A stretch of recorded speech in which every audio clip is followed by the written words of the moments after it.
c'est l'esclavage en Europe, comme si nous étions au XVIe siècle.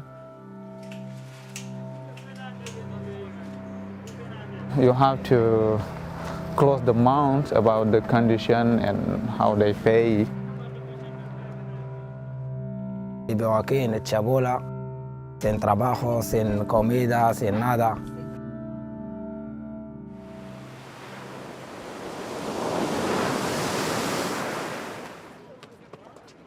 I'm in the Costa del Sol in southern Spain, where millions of holidaymakers come every year. What they don't realise is that behind them, running all the way up to the mountains, is this huge area of plastic greenhouses, a sort of industrial agricultural landscape.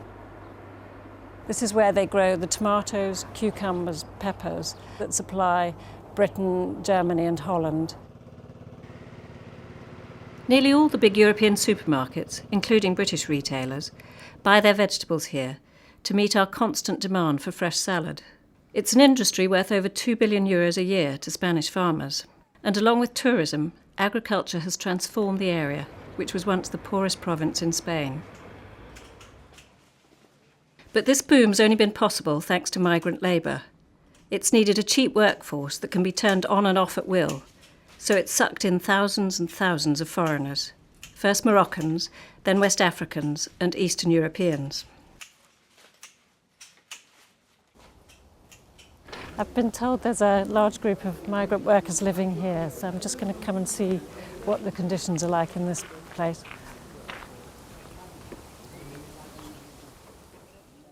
Sang from Gambia has been working in Spain for the last 5 years. How many people are living here at the moment? Roughly, sometimes we have 40 or above even 40 sometimes. It's here where the bosses come to search for people to take to work. Less than a mile away from the tourist hotels on the Costa del Sol, many migrants live in abandoned farmhouses with no running water or toilets. In the boom times, the authorities sent those arriving illegally from Africa here to work in the greenhouses.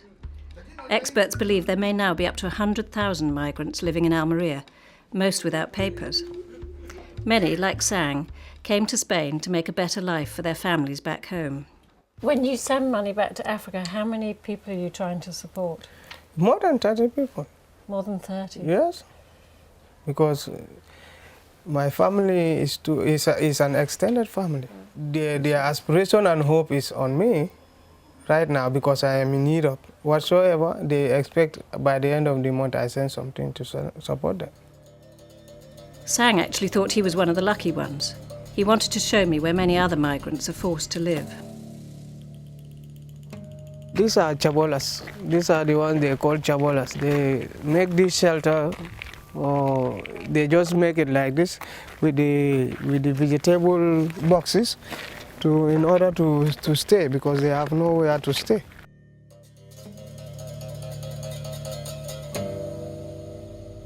Sang told me there are hundreds of shacks like these, dotted among the greenhouses. This is water. They collect it from elsewhere to bring it here because they have no water. Yeah. But these are old pesticide bottles. They've got warning signs on them. What strikes you is the almost complete segregation. On the beach, the white population enjoys the sand and sea, and there are no blacks apart from hawkers. The Africans live out of sight in slums and say they're not welcome in town. And here, 4 people live here, I can see. I think here it's a sort of store. Yeah. And that looks like a washing area, is it? They've Yes, managed to it's a bathroom. keep a separate area for washing. It's really extraordinary to see conditions like this in the middle of 21st century Europe. People living in unbelievable squalor. Having not seen their families for years, most of the men here said they were too ashamed to admit how hard life is to those back home. But 26-year-old Mohammed did agree to talk to me. At first he'd had work at half the legal wage, but it had dried up. Yo vengo con la patera en Marruecos aquí, con el patera. Vinimos 40 personas. Cada persona paga 1.000 euros, venimos aquí. España lleva coche, dinero. Cuando vengo aquí no hay, yo perdí 1.000 euros, perdí 6 años, he perdido todo. Y mi padre que me da 1.000 euros.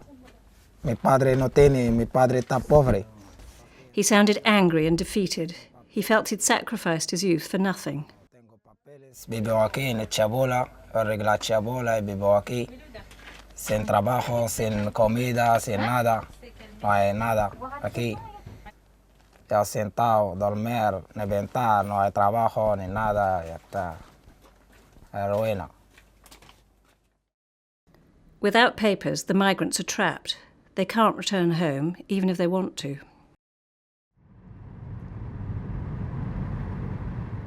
So it's just after daybreak, and we're driving down into a small market, agricultural town called San Isidro. It's one of the areas right in the middle of the hothouses. And as we come into town here now, I can see already there are sort of little huddles of men, nearly all African, hanging around under trees, hoping for someone to pick them up for work.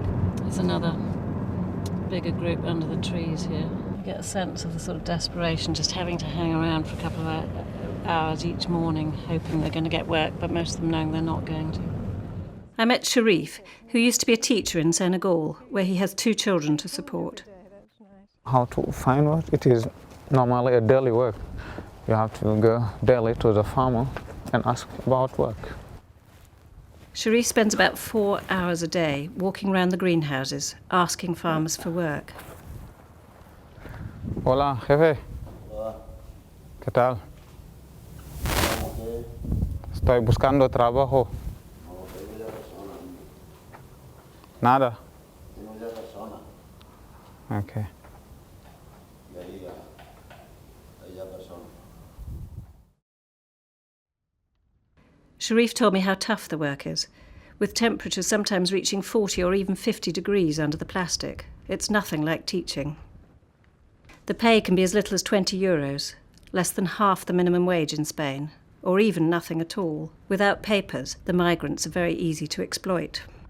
Do people check whether you have papers when you try to get work? No. The first question is, how long time are you here? Can you do the job good? And you have to close the mouth about the condition and how they pay. That is more important for them than you paper. mustn't complain. They don't want No to complaining. Okay. The farmers want a cheap workforce they can hire or fire whenever they want to help cut production costs, especially during this economic crisis when supermarket buyers have been squeezing their margins. With unemployment at 20%, many Spanish are turning to the jobs migrants used to do.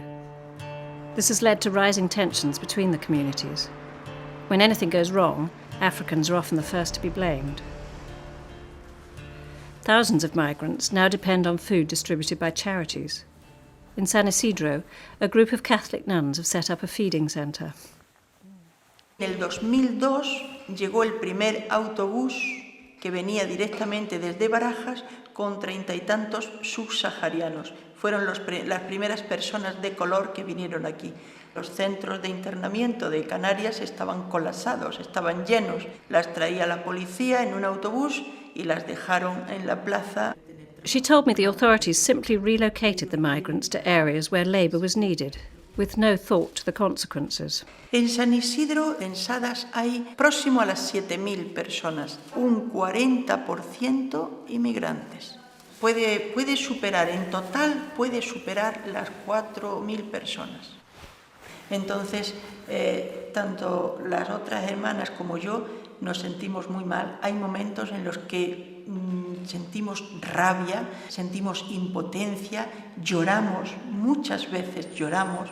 Todos son personas humanas, entonces tienen las mismas necesidades que nosotros y le negamos todo, todo.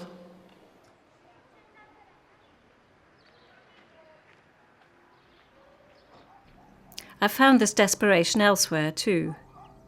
A couple of 100 kilometres north of Almería is Jaén, one of the largest olive oil producing areas in the world.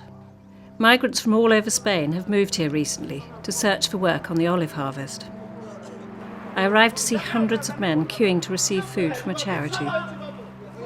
Ashamed of being seen in such dire straits and afraid of being deported, most didn't want to be filmed. But one was so frustrated he wanted to tell me what was happening here. What is the queue for? The queue is what? Because we don't have any work to do, we are traveling all the way from Barcelona, and then we come here for such a work. It's very hard for us to get work to do here. You see? And then we come, there's no place. Yes. We are outside, so we have to contact them for them to help us. And who's here? This is the Red Cross? This is a Red Cross, and they are trying to give us food to eat. And where do you sleep? They are giving a place to sleep. Just 3 days, then we have to come out from that place. Only 3 days? And 3 days. And then what happens? Now, if you 3 days end, then you have to find another way. So you sleep on the yes, road? yes. Sleep on the road? Yeah. Do you hope to go home? Yeah. We can't go home and start. We want to start work. You have to get enough money for you to start work. Okay. Yeah. If there's no money, you can't afford to go home. That's why we are struggling to get a little money. Then we go home and help our family over there. So you're stuck here at the minute. Yeah.